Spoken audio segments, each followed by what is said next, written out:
Hi, in this video I'll be showing you this.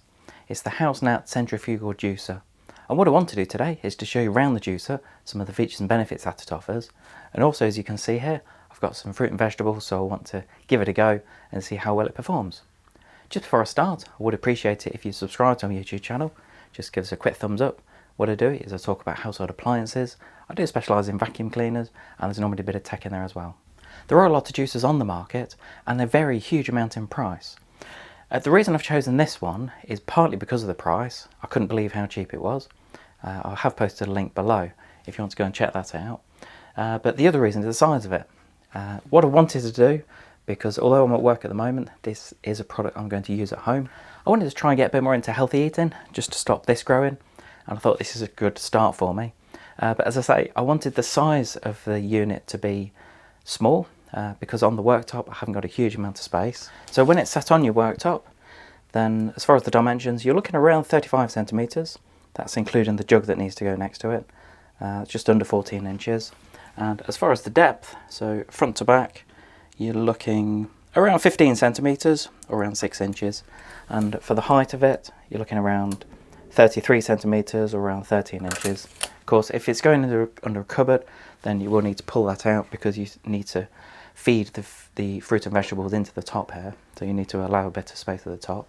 But again, that's the reason I chose this, because it's nice and compact. There are a huge variety of juicers on the market as well. You've got things like cold press juicers, you've got masticating juicers. This is called a centrifugal juicer. So essentially it is a spinning blade, and what you do is you feed the fruit in. I'll show you this in more detail in a moment. But you feed the fruit or vegetables in at the top, you've got a spinning blade underneath, and what it will do is it will separate the juice and the pulp from the fruit or vegetables, and then you should have some lovely fresh juice at the end of it. What I'd normally do is I'd recommend having a look to see the extraction rates on a juicer.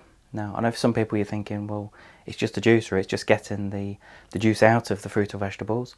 That's not always the case, because you can find on some juicers that they do extract more juice from the fruit and vegetables. So that's all I'd recommend, just have a quick look before you buy one. So all I've done, I've just zoomed in here just to make it a little bit easier to see what I'm doing. As far as using the juicer, it couldn't be simpler. You've got a stainless steel handle on the top here. I must admit I do like that, it's a nice quality feel to it. I'll just show you inside the juicer to start with, because I always think things like this are very important to know, I suppose, how they work and how easy they are to keep clean. There's nothing worse than buying something like this and then having to spend hours cleaning it afterwards. So when it comes to taking it apart, first of all, you've got the top, that's the press. So the idea is that when you put the fruit or vegetables in there, you'll just press that down. And then we've got the, as I say, the handle on the side. Just take that down, and then the lid will come off. And you've got the blade in here. You do have to be very careful with this, because as you can see, it's very sharp. Wouldn't want to put your fingers on there because you'll easily cut yourself. But all of this can go into a dishwasher. It's very easy to keep clean. You do get, just show you this, you do get a cheeky little brush with it. So this is quite a stiff bristle brush. That's nice and easy to just get around the blade if you want to. But it does say in the instructions that it is all dishwasher safe if you want to. You've also got this container on the side that just collects all the pulp and everything from the fruit and vegetables. So, and then when it comes to putting it back together, once you've got it nice and clean, then you just pop the blade in there, lid goes back on, then you pop the top on there. You do have to make sure that the handle is well in place at the top here. If you do take it off, so if you take it off the lugs at the top, then you won't be able to use it at all. That's just really a safety feature, because the last thing you want is being able to take the top off and then put your finger in there. It could be quite messy. So anyway, let's pop that back on there. And the idea is that you've got the container on the side, so you've got a 400 milliliter tank in here. Again, this is dishwasher safe if you wanted to clean it, or if you just want to pop it under water after you finish with it, then that's quite an easy option as well. And I suppose really once you're ready to start, just make sure you've got the container at the side, because again, last thing you want to do is to start juicing away and then you've got it dribbling down the side. So I think really what we need to do is to start talking about what we're going to juice. So on this model you've actually got 3 settings. You've got a pulse and then 1 and 2. I suppose the pulse is good if you just want a quick juice of some fruit or vegetables, and then you've got 1 and 2 really depending on what you wanted to juice. Now the first setting is really for, I suppose, softer fruit or vegetables. That could be things like strawberries, berries, if you're doing things like kiwi, because they're naturally quite soft, then they don't need to, the blade doesn't need to spin too quickly to extract the juice. As you come on to number 2, for the first one, so for the first setting it will spin at between 12 and 15,000 RPM, and then as you go on to number 2, that's between 15 and 18,000 RPM, so it's quite a bit quicker. And that's ideal for harder fruit or vegetables. To an extent it can be things like apples. As you can see I've got 3 apples here, but it's definitely things like carrots.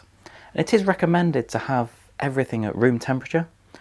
So if you do keep some of your fruit or vegetables in the fridge, then just get them up to room temperature, because again that can make a difference on the amount of juice that you extract.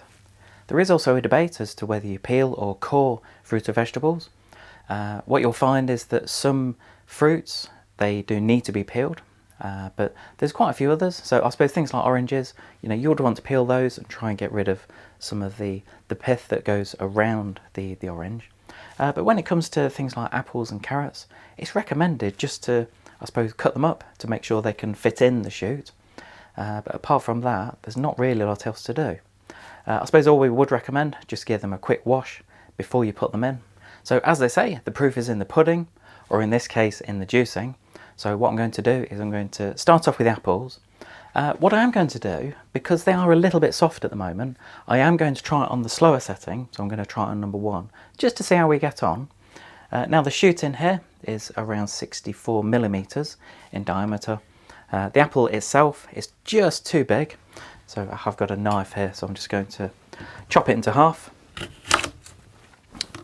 There we go. But I have had a look, and it is recommended just to leave everything. I suppose some people want to take the pips out, so I suppose sometimes you can core it if you just want to guarantee you're going to get rid of all the little bits inside. But some people are saying just to leave the skin on. I think I know for myself, if I'm going to start juicing things like fruit and vegetables, I don't want the hassle of having to core everything and to peel everything, because it's just too much effort, and a lot of the time people will just switch off. So essentially what I've done is I've just cut the apple in half, and I'm going to try it on setting number 1. And I just tried it in the top here, and it's just still slightly too big. So what I'm going to do is I'm just going to cut it into quarters. There we go. So still very little preparation needed there, but I suppose that's not a lot to do. I've not had to peel it, not had to core it. So if you are doing quite a big batch of apples, then that's nice and easy. So what I want to do is I'm going to give it a go.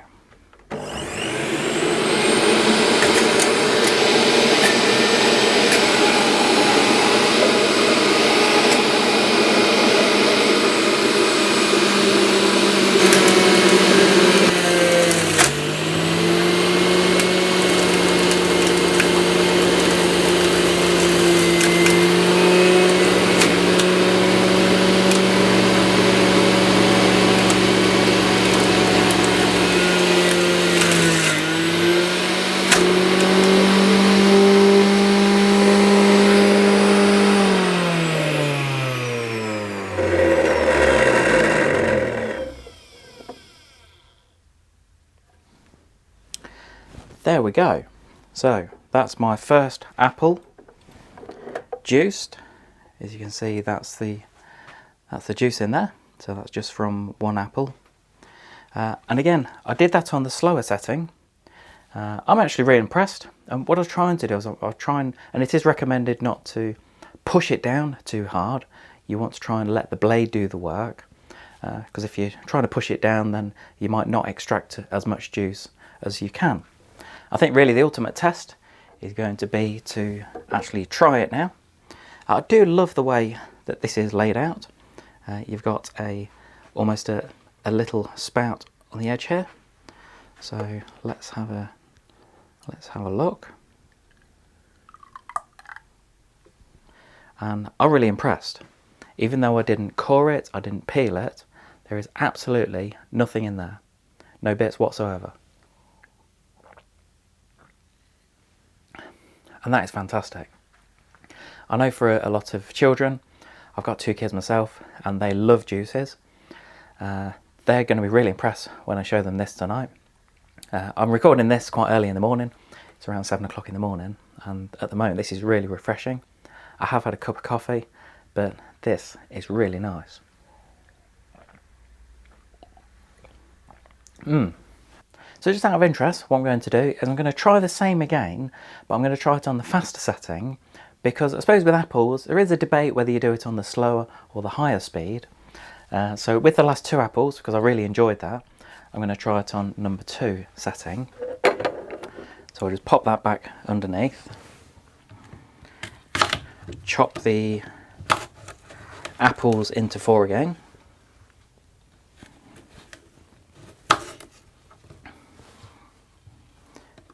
Tell you what, for now, I'm just going to do 1 apple.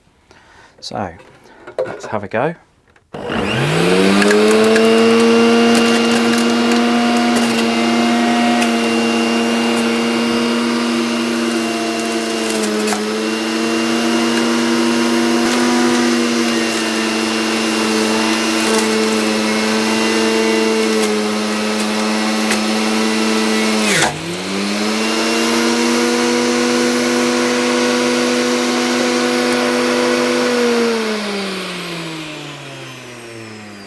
There we go. So that's the second apple done. I think you'll find that, I suppose, depending on how the apple falls above the blade, because I did find at one point I just had to give it a little bit more of a push, but that's not a problem. Especially with this, because it's got a 400 watt motor, then it is a very powerful one. As you can see, it looks pretty much the same. So let's have a look. Not really a lot between them, to be honest. I think with that one, because it's spun a bit quicker, you just find it's a little bit, I suppose, foamier on top. I suppose just from the extra speed. So I think if I was doing that again, then all I would do is I would actually use it on the slower setting. But what I am going to do now, apart from drinking the juice, because that's still fantastic, is to just give this a quick clean. I'm just going to go and give it a quick rinse under the tap. Because what I want to do then is try some carrots. All I've done is I've just given it a quick rinse through, just things like the container on the side, the blade and the top part here. I've just given that a quick rinse, because all I want is I just want to give it a fair test, just to make sure that the carrot juicing is given a fair test against the apple that was in there a moment ago. I've not emptied the container on the side. I suppose that's collecting some of the peel and all the other bits and bobs, but that doesn't really matter. But it was really easy to do. I just used the brush to clean the blade. It didn't take a moment, but as I say, when it comes to cleaning, just pop everything in your dishwasher and then it'll be done properly. So all I want to do now is to dry some carrots. I've just made sure that the fruit and vegetables are at room temperature. That can make quite a difference to the taste of the juice afterwards. I suppose something else to mention, quite a few supermarkets now are offering things like cheap fruit and vegetable boxes. So it could be quite a mixture for you. And that's a really cost-effective way of juicing vegetables and fruit. You can also find, especially when some of the fruit are starting to not go off, but they start to go, I suppose, a little bit soft compared to how you would normally have them, then that can be ideal for juicing. Sometimes the taste is increased as it gets towards the end of its life. Anyway, enough talking, more juicing. So let's have a go with the carrots. And as I say, I'm going to try this on the higher setting because it is naturally a harder fruit or vegetable, then it is recommended to put this on the number 2 setting.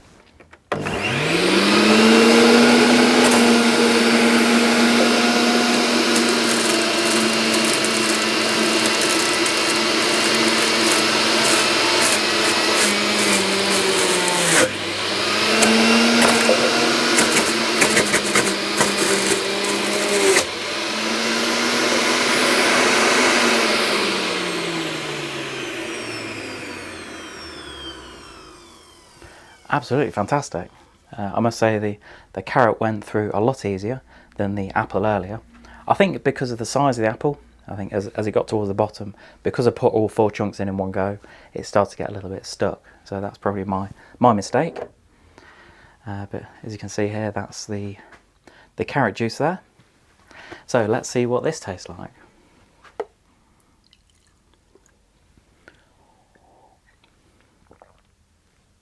That's really nice. I must admit, I've never been a huge fan of some natural juices, but the carrot juice here, in fact, let's empty that, because that is absolutely lovely. Look at that.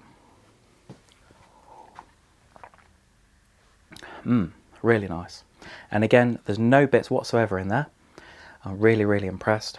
Last thing you want to be doing is, when you've got a natural juice like this, to have bits in there. If you've been impressed as I am with this, and if you're thinking of buying one of these, then I have provided a link below just to show you where to get one at a competitive price.